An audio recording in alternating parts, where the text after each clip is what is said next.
For more than 2 years, COVID has impacted every decision in our lives and the life of this nation. And I know you're tired, frustrated, and exhausted. That doesn't even count the close to 1 million people who sit at a dining room table or a kitchen table and look at an empty chair because they lost somebody.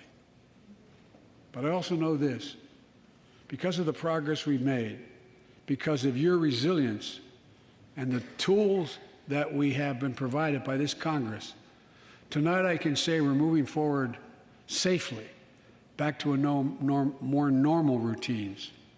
We've reached a new moment in the fight against COVID-19, where severe cases are down to a level not seen since July of last year. Just a few days ago, the Center for Disease Control and Prevention issued a new mask guidelines.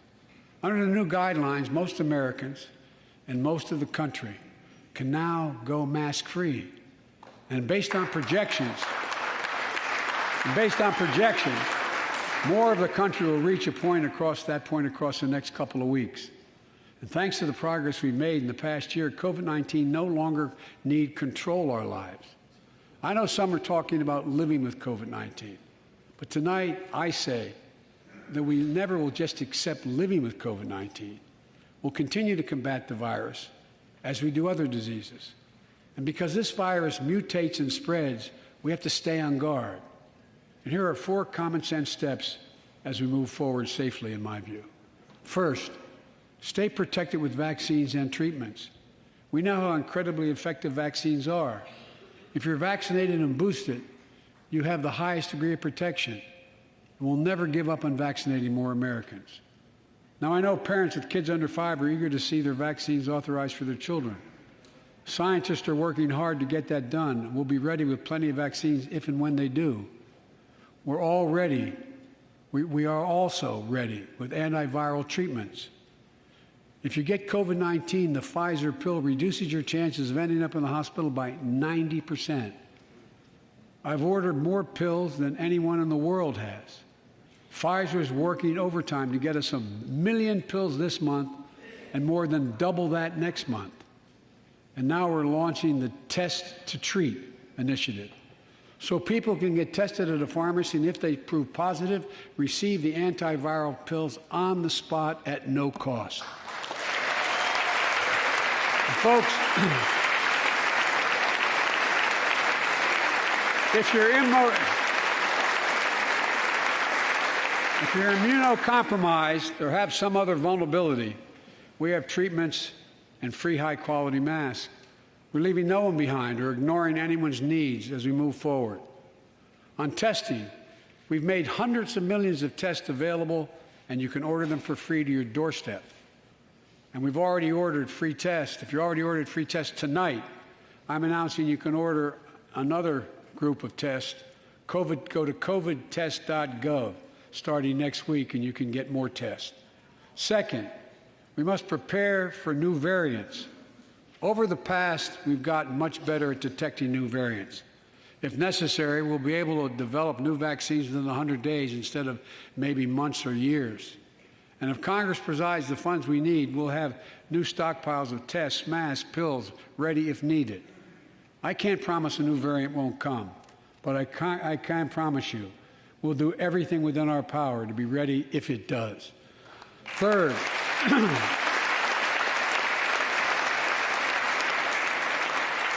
we can end the shutdown of schools and businesses. We have the tools we need. It's time for America to get back to work and fill our great downtowns again with people. People working from home can feel safe and begin to return to their offices. We're doing that here in the federal government. The vast majority of federal workers will once again work in person. Our schools are open. Let's keep it that way. Our kids need to be in school.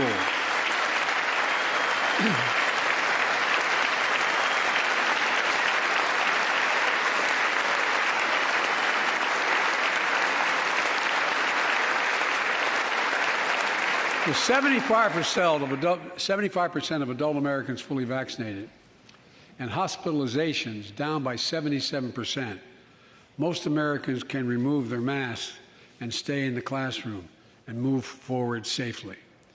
We achieved this because we provided free vaccines treatments, tests, and masks. Of course, continuing this costs money, so I'll not surprise you. I'll be back to see you all.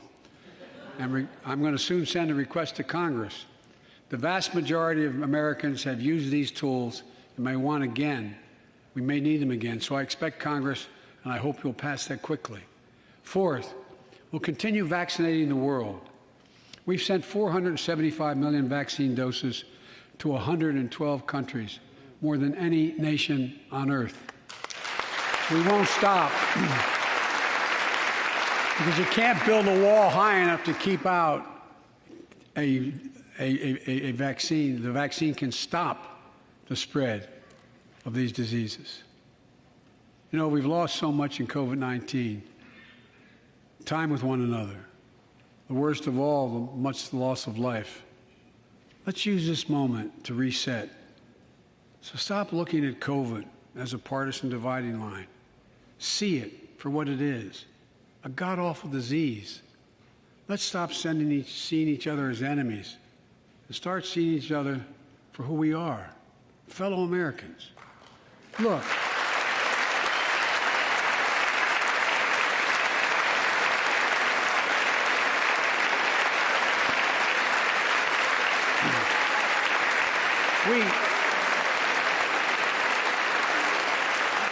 We can't change how divided we've been. It was a long time in coming.